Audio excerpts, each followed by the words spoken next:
Welcome to The Kingstonian, a podcast that profiles individuals who are passionate about what they do for a living, about what organization they belong to, or simply passionate about the community they are a part of. Hello there, and welcome. My name is Dave Cunningham. On today's program, a longtime resident of the city with an impressive resume of community involvement, from the Greater Kingston Chamber of Commerce to the Loyalist Township Economic Development Committee. Add in 40 years of coaching the rowing program at Queen's. But it all begins with a passion for land development and building houses.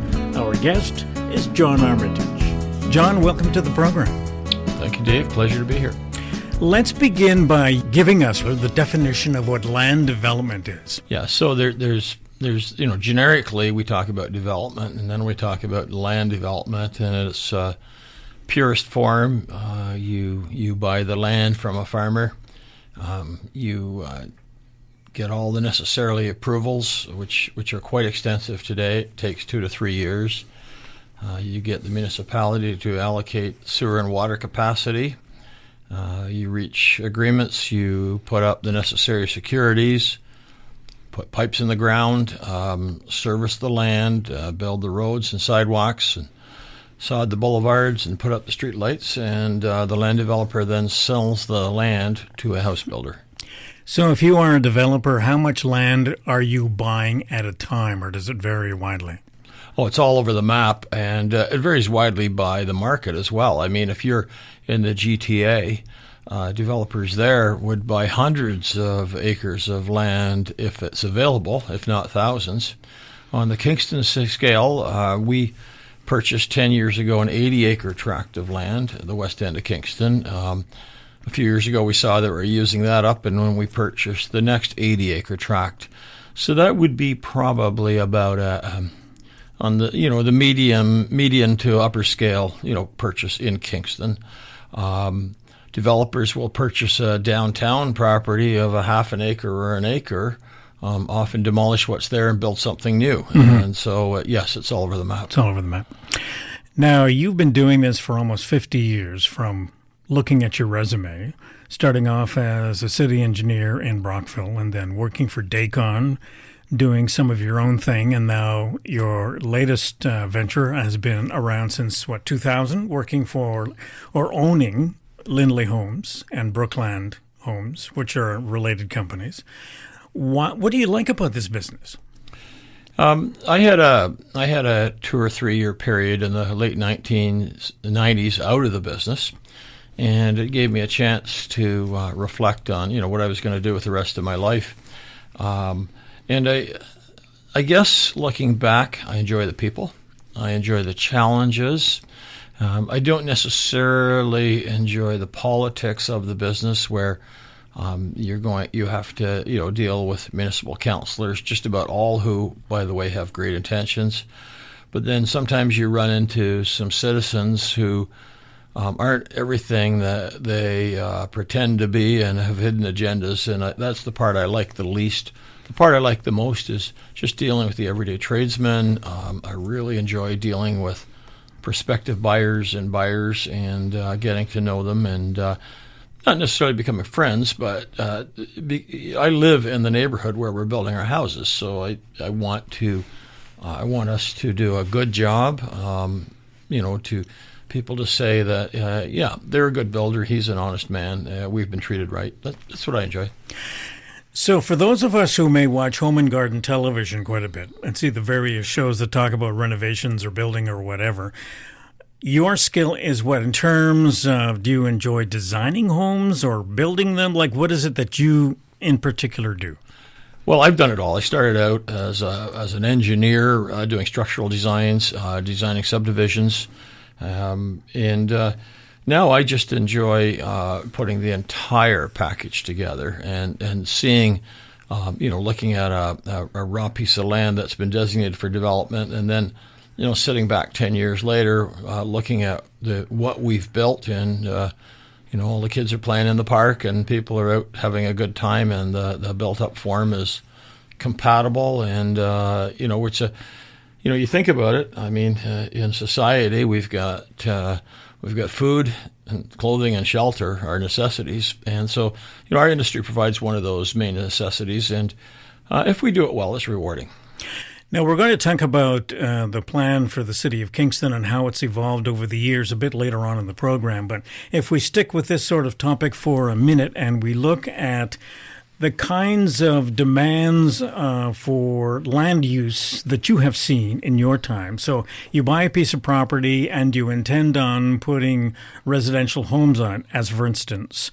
How has things changed over the several years that you've been in the business in terms of what people want? Single family units or townhouses, or has that evolved or changed, or what's the story there?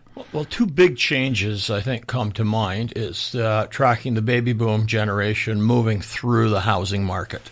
So in the 70s, this huge cohort needed to be housed, and provincial and federal governments were pretty aggressive in coming up with one plan. I remember was called HOME, Home Ownership Made Easy. And it was governments providing low-interest loans or guaranteeing low-interest mortgages to allow all these baby boomers to get into their first house or to subsidize apartments. And I think what governments realized pretty quickly was it also was a driver of the economy. And so over the years, when we faced some downturns in the economy, governments have actually turned to the housing sector to stimulate it because it is the quickest return on investment to stimulate an economy, turning the economy around. The other thing I've noticed is the deindustrialization of our society. I mean, at one time, Alcan had, 10,000 employees, and now it's down to the few hundreds. And those industrial jobs, every one of those jobs had a multiplier of 6, 8, 10 in our society. Mm-hmm. And so we've seen those jobs disappear. And we've seen a huge proliferation of retail malls and retail. And, you kind of look at it and say, well, wait a minute, who's paying for all this? We need the jobs to pay for it. Kingston is, half of Kingston's employment base is a government base. Boards, agencies, commissions, universities, schools, hospitals. And so we don't see the highest of highs or the lowest of lows, and that's given us a level of stability. It's a very conservative market. It always has been. You won't find the most innovative forms of housing in Kingston. And that's, some people say, well, that's a fault of the builders and developers, that they're not very imaginative. But it's really the builders and developers responding to a very conservative marketplace. In the main, we're serving very conservative. The needs of first-time home buyers hasn't changed. The young people still need affordable accommodation, be it rental or purchase. But there's been a huge need in housing for the aging population. I mean, your oldest baby boomer now is something like 73 or 72. And so you're seeing more retirement villages coming up, things like that. That's been the biggest change. Now, we know what you do for a living. We know that, according to your resume, you've been involved in a lot of organizations related to the work you do. Home Builders Association, Chamber of Commerce, working for the Township of Loyalist, and also working for the City of Kingston from time to time on various projects. What is it about the relationship of volunteer to what you do for a living? Because a lot of people would do something different with their volunteer time. When I started out, I said to myself that I would have one volunteer effort going at a time. That was my goal. Sometimes I got into a trap of having more than one at a time. But one related to my industry and one unrelated to my industry. So the constant, since I moved to Kingston in the mid-'70s, has been the sport of rowing. But the industry involvement has been quite varied because there's been different task forces. I mean, it's interesting to see, we're talking about a housing crisis in Kingston. When John Garretson was the mayor 100 years ago, he put together a task force on housing, and I represented the home builders on it. The famous tenant activist Bobby Spark was on the committee. Helen Cooper was on the committee. And we're talking about the same things now we talked about 30 and 40 years ago. So there's a need for people with knowledge to be involved in these issues that affect the general citizens. And you're also involved in the Chamber of Commerce because that's where you and I met. Yeah, I got involved back in the early 90s. ended up as president of the chamber in 1995. That led to involvement with the CFB Kingston Task Force because the military base was slated for closure, and we put together a task force through the chamber that, make the long story short, was successful. The base is here and bigger. Right. And immediately on the heels of that, the Mike Harris government announced public sector downsizing, and that had the potential to take 5,000 or 6,000 jobs out of the economy in Kingston. So that morphed into a Greater Kingston public sector task force that I then put my time into, which commenced its work around 1996 and completed its work around 1999. And, I think looking back, that had an impact on the community. So, it's been challenging and fun. When we talk about things that you get involved with outside your work, so what comes to mind, obviously for you, is the sport of rowing. And you have been doing it for 40 years with the Queen's Crew. Tell us about how that passion developed and some of the things that you've seen happen here since you've got involved in coaching. So it all started in grade 9. There was a bunch of us that rode around the town of Brockville. You think of the movie E.T. and all these little kids riding around, and that was us. And all my friends said, "Hey, we're going to try rowing. Why don't you try it?" So that winter we went and did some training on these old ancient rowing machines, and I got on the water in the spring and just loved it. It became a passion. I competed for 13 years in Brockville, and then my last race was in 1975 at the World Championships in Nottingham, England, and we moved to Kingston, and I felt my future was going to be in hockey. At the time, I was a level 3 hockey coach, and the first thing I did was coach the 10-year-old City All-Star team, and one of the players in that team, by the way, was Kirk Muller back then. Oh, really? And I saw an ad in the newspaper. There was a group of people that wanted to start a rowing team at Queen's, and they're looking for anybody in town who had a rowing background. So I answered the ad and went to the interview, and there was a fellow named Ian McFarlane who I had raced against, who rode for St. Catharines. He beat me more often than I ever beat him. And so we became the founding coaches of the Kingston Rowing Club and the Queen's Rowing Team winter of 76, 77. So high school rowing started at KCVI in the spring of 77, and then Queen's Rowing in a formal way. There had been an informal crew in 1974, but in a formal way started in September of 77. So for 40 years, I was the head coach of the Queen's Rowing Team, and I stepped down a couple of years ago and gave way to full-time coach, which was the right thing to do because the athletes deserved more than I could give them. And since I stepped down, they've done better than they did when I was coaching. Well, you got to get the old guys out of the way. That's right. John, let's take a look at the city of Kingston in a bird's eye view and talk about the evolution of the growth of the city over the last 40 years, let's say. What have you seen happen? Anything in particular that impresses you or doesn't in terms of the way it's grown? Yeah, so historically, cities in North America have tended to grow from east to west, and that evolved from the industrial days when the prevailing wind was out of the west and the smokestacks were up and they blew the smoke downwind. Kingston had a natural barrier to the east, which is the Army base, and at the time that was Pittsburgh Township. Natural barrier to the west, which was the Collins Bay Penitentiary, which was located in then Kingston Township, and a natural barrier to the north, which was Highway 401. And so when I started, Amherst was in its infancy. LaSalle Park had been started by my then employer, Howard Sly, at Dacon Corporation. Houses were starting to be built in Bay Ridge. Pittsburgh Township was a sleepy little municipality of 5,000 or 7,000 people with very little development.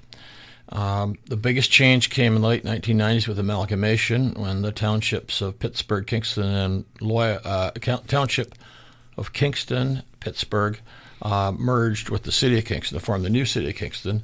Loyalist remained outside of that, and so it remains a separate municipality.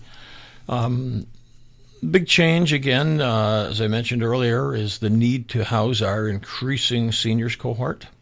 And so, for example, we're building in Amherst, and we're building what I would like to call first-time and last-time houses. we got the most affordable houses in Kingston for the young couple or the young professionals, and we're also appealing to people who are saying this is the last house we're going to build. And my wife and I are an example. We moved to Amherst 2 weeks ago. It's the last house we're going to build, and so it's a great community for that. It's a smaller house than the one you had before, which is what seniors are looking for. Well, it started out with that as being the plan. I'm not so sure it ended up being smaller when we were done. The other thing is intensification in the city. City Council, some may choose to debate the merits, decided that it would not expand its growth boundaries during the last official plan review. It decided it would try to force people to live downtown, force demand in that direction. And intensification is a buzzword. Provincial planning policy is encouraging that. What's interesting, what it's led to, is a concentration of raw land ownership. Very, very few people own land now, and if a builder doesn't have its own supply of land, it'll go out of business. We have about a half the builders in Kingston now, on our way to a third that we had 15 years ago. As far as intensification goes, in the downtown census area, in 2011, CMHC identified 3,700 residential units for rent. In 2017, it identified 3,700 residential units for rent. So people say, why do we have a housing crisis? Well, first, with the limiting of the growth area, supply has been limited. When supply is limited, prices go up. You can't get anything built in Kingston. Everything that's proposed is opposed. And we just recently saw, the capital condo market turned down by the Ontario Municipal Board. Personally, I felt the building was too high. But whatever is proposed downtown, people come out and oppose it. And these are the same people who oppose expanding of the development areas, who believe we should intensify. They're hypocrites. When you talk about, just to clarify a couple of points, when you talk about intensification in the downtown, you're talking about what? Just more people. More people in bigger, taller buildings. Well, you don't have raw land downtown. The Right. only way you can intensify is go up. That's right. And you've seen some growth going up to the top end of Princess Street, where you've got some larger buildings that have been constructed and are in the process of being constructed in the Albert, Victoria, Alfred Street area, that particular area. I assume those are more student-oriented residences or apartments? This emanates from the Williamsville district plan that the city adopted to encourage that area to rehabilitate. I mean, that was the have-not area of Princess Street. And the answer is to encourage more housing, encourage more people. Retail and commercial will come. And so that's a completely different situation from downtown. Downtown, which defined as Division Street down to the waterfront, you've got a lot of heritage buildings on Princess Street. We have to preserve those heritage buildings. We've got to preserve the look. But if you step back to one block, to Queen or Block, Brock Street, let it go. Let the height go. There's nothing wrong with 16 stories on Queen Street. If you're walking on Princess Street, you would not see that building. Right. And I think that was a bit of an Achilles heel of the capital project. It was a little too close to Princess Street. But these projects that are being proposed principally by Homestead along Queen Street, those are exactly what the city needs. Downtown still has vacant stores. How are they going to survive if we don't have more people downtown? Environmentally, these people don't need to have two cars. Most of them are going to walk to work. Yeah. They don't need to drive to their entertainment. They're going to walk to the Leon Center. They're going to walk to a restaurant. I mean, this is and I'm a greenfield developer in Amherst, but this is the way we have to go. So if I could sum it up, there's one role that a municipal council can play that will serve everybody's interest, is ensure there's an oversupply of serviceable, ready-to-service land, whether it's for apartments or houses. When's the last time we saw an apartment owner offering free appliances or the first month's rent free? Because we've got a 0.6% vacancy rate. We have tenants competing with each other. We don't have landlords competing with each other. When's the last time you saw builders saying, come buy from us and we'll give you $5,000 free upgrades?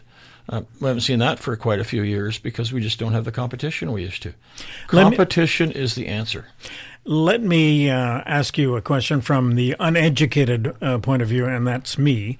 If I look at the development that is planned for the property once owned by Northern Telecom, they're talking about building a lot of houses on the property owned by that particular company, and they're building houses beside the railway tracks and underneath hydro wires. And I'm looking at that going, why would people want to live underneath all those hydro wires and beside the railway tracks? Is that just a function of the fact that that's just a piece of land that's available in the inventory? Well, I mean, thank God our community's got a company like Taggart Construction out of Ottawa who's got the wherewithal to buy that. I mean, they've planned 1,000 units in there, and that perfectly complements the Riocan Mall that's there.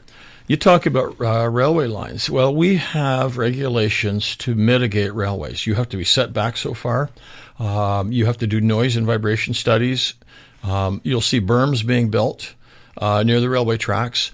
The side of the houses closest to the railway that face the railway have to have brick or stone veneer. They have to have air conditioning, like some cases triple glazed windows.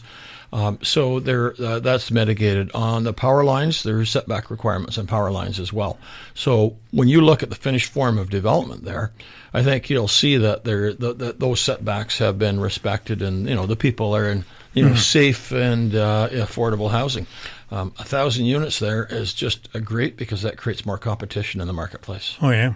Well, that's why I asked you the question, John, because I knew you'd have an answer to that particular question. Well, in Homestead, thankfully this community has Homestead. They're building a couple of high-rise apartment buildings in there. Oh, are they? Okay. And that's right close to the Riocan Mall where people can walk to their shopping. Yes, admittedly, if you live out there, you probably got to have a car to get to work. But it's, again, satisfying a big hole in the market. And those things, in my view, can't get built fast enough. Question I have related to the baby boom generation moving into retirement and wanting to leave the big house that their families grew up in. And that's the discussion of, do I buy a condo or do I rent an apartment? And do you have a sense as to what more people are doing as they move out of the big house? Well, I'm a believer in home ownership. The reason being Canada's tax laws have determined that your capital gain is tax-free. And there's no other investment you can make, or very few investments you can make that are tax-free. And you have control of your own destiny. Whether it's a condo or a home with a backyard, that's a lifestyle choice that you make personally. A lot of my friends are moving downtown, getting rid of one of their two cars, and they just don't want to look after a yard anymore, and they're happy to live in a condo. I know the feeling. Yeah. And you know the feeling. Whereas I'm the opposite. My wife and I built in Amherst, the big house with a pool, because we've got grandchildren nearby. So it's lifestyle choice. Okay. We have run out of time on the program, and I want to thank you very much for dropping by, and all the best in future endeavors, and thanks again for coming in. Thanks, Dave. You mean we can't talk till 4 o'clock? No, we can, John. Okay, David. Thank you. Thanks.